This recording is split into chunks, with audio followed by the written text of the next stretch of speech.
Joining me now is Nationals MP and Shadow Trade Minister Kevin Hogan. Kevin, good to catch up with you. Thanks for joining me. Let's start with that breaking news. Matt Canavan is challenging David Littleproud for leader of the National Party. What's your reaction?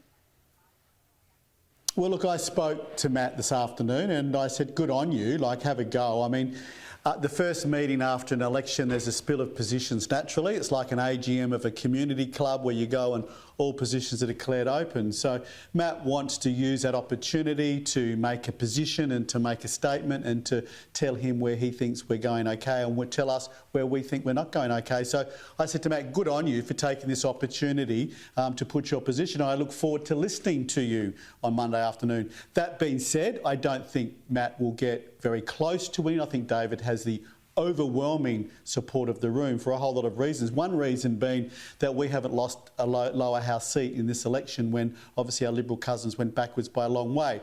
We led the charge on The Voice. We led the charge on nuclear energy as well straight after the last election. So, we think we've been strong. We think we've done well electorally. So I think David will be overwhelmingly supported and get the leadership on Monday afternoon. But I'm glad Matt, by principle, is having a go. Right, but you're glad he's having a go. You said you want to listen to him. Does that mean that you would consider giving your support to Matt Canavan?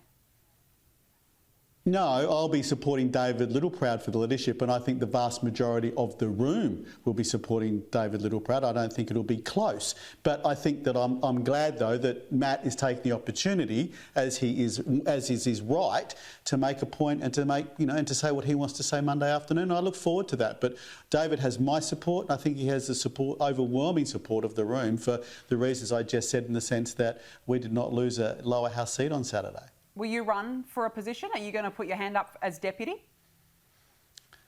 Look, I might. I haven't considered that yet. I'm still hopeful. I'm still hopeful for a miracle with Perrin. Perrin hasn't, we're not clear there yet with that. Perrin Davies was obviously our deputy leader. That's still unclear. But look, I'll be making my position clear if I run or not over the weekend, but it's too early to say right now. Why do you think that Matt Canavan has chosen this opportunity? I was reading in The Australian, he said, quote, we should scrap the futile and unachievable goal of net zero emissions by 2050. I mean, I think that's a great policy, but that's not going to bode well with the Liberal Party. What does this mean for the future of the coalition? You said that you're confident that Littleproud has the numbers to stay in that leadership role. Why do you think Matt Canavan has chosen this opportunity?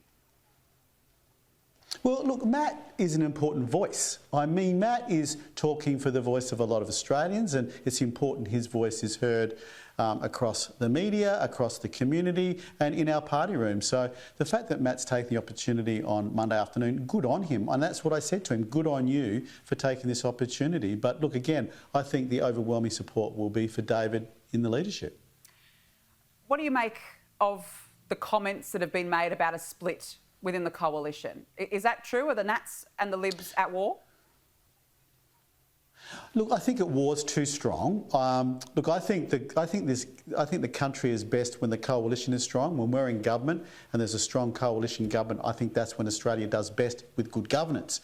In opposition, I think we'd be best in a coalition as a strong, coherent, articulate opposition. And that's what I hope happens. That, however, is not a done deal. And we would want to see a few things to sign up to a coalition agreement. We're not off to a good start.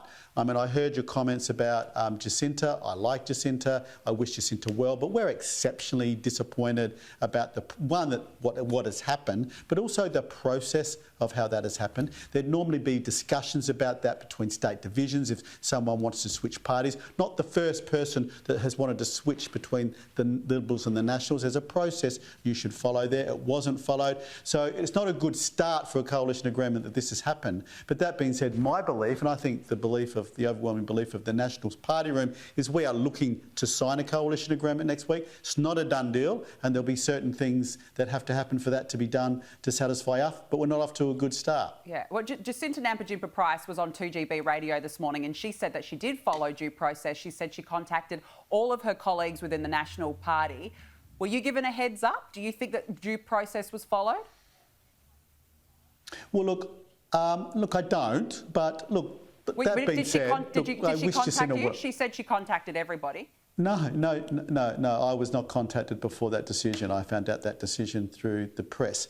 But look, that being said, I wish her well.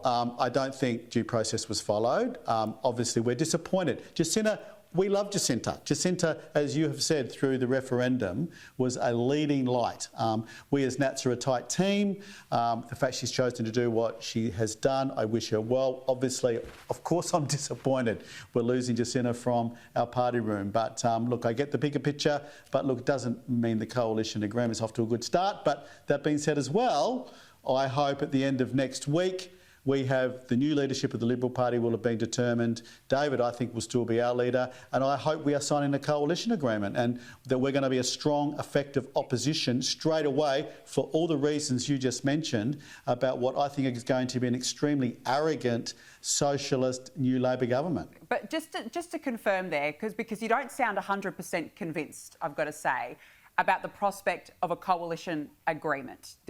Is there room that you may indeed split? Well, what I'm saying is that my wish is I'm going in, and I think the majority of the Nationals party room is going into next week with the intention of signing a coalition agreement with the Liberal Party. I think that is best for the country when we're strong and united as a coalition, and I hope that's what's happens. However, I've got to say that that's not a done deal and things will have to happen for that to occur. And I'm just stating, I think, the obvious, that it's not off to a good start and we've lost a senator to the Liberal Party. All right. Well, look, as I said, I think get your popcorn ready. It's going to be a big week next week, Kevin Hogan. Really appreciate you joining me on the show. Thank you so much for your time this evening.